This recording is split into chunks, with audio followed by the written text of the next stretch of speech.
What if your personality was designed before civilization even existed? You wake up and check your phone before your feet touch the floor. You're cautious, you plan, you avoid risk. But here's the strange part. Your personality wasn't built in your childhood. It wasn't shaped by your parents or your school. It was designed over millions of years by forces you've never met, in a world that no longer exists. Your personality is ancient.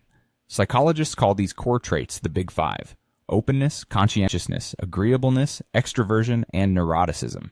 But these aren't modern inventions. They're survival blueprints. They're answers your ancestors came up with to the question, how do I stay alive? Consider the cautious person, the one who checks twice, worries ahead, plans for disaster. In a world with predators and poison and starvation, that person survived.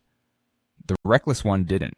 Natural selection wasn't kind to impulsiveness. So your brain inherited caution like a financial trust fund, except the fund was written in your DNA.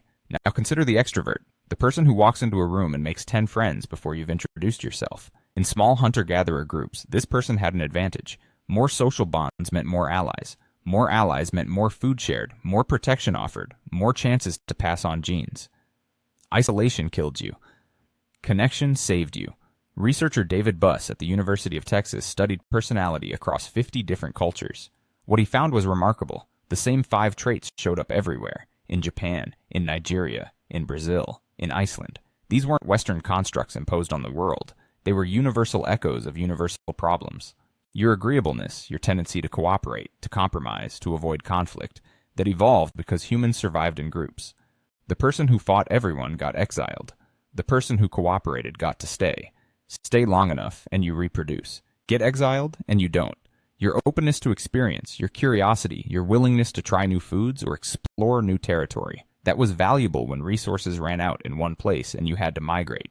But too much openness got you killed trying something poisonous. So the trait balanced itself. You're open enough to explore, but cautious enough not to die.